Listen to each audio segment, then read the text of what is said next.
नमस्कार, मैं हूं दिबांजलि मोइत्रा।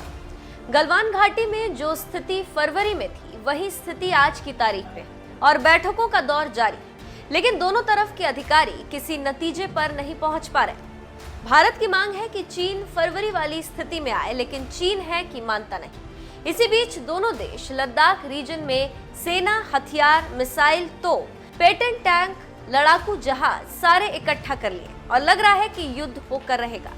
इसी बीच दोनों देश यानी भारत और चीन अपने अपने स्तर से एक दूसरे को मात देने के लिए रणनीति पर भी तेजी के साथ काम कर रहे हैं। उसी रणनीति के तहत भारत चीन को मात देने के लिए मिशन 44 पर काम कर रहा है, जिसके तहत रक्षा मंत्री राजनाथ सिंह ने सरहद पर सामरिक रूप से महत्वपूर्ण 44 पुलों का उद्घाटन किया। इन पुलों में से अधिकतर पुल चीन सीमा के पास बने हुए हैं। इसका उद्घाटन कर भारत ने बीजिंग को कड़ा संदेश दिया।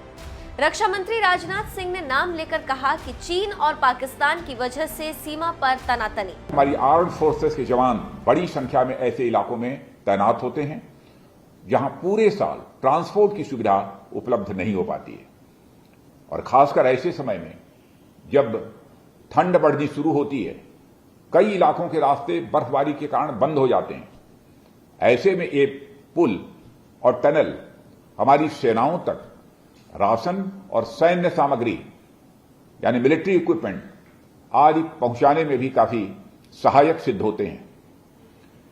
साथियों, इन पुलों में कई छोटे तो कई बड़े पुल हैं, पर उनकी महत्ता का अंदाजा उनके आकार से नहीं लगाया जा सकता है।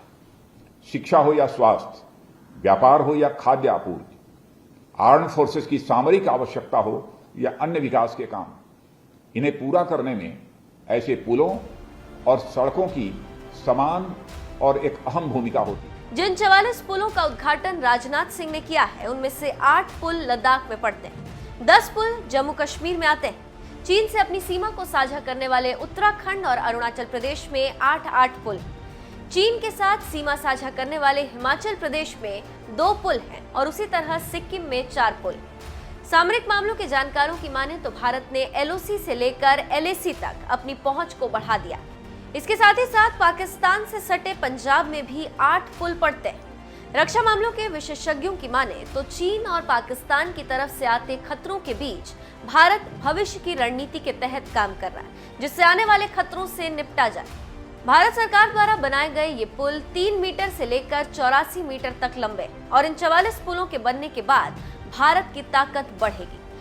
बॉर्डर एरियाज में जो कनेक्टिविटी हासिल कर ली है, जहां हमने रोड्स बना दी हैं, वहां ब्रिजिंग को भी हम थोड़ा स्पीड अप करें, ताकि जो इंफ्रा डेवलपमेंट है, इवन जो सिविल ट्रैफिक है या जो सिविल डेवलपमेंट है, वो भी 24 टन के ऊपर के अभी बड़े बड़े ट्रेलर्स जा रहे हैं।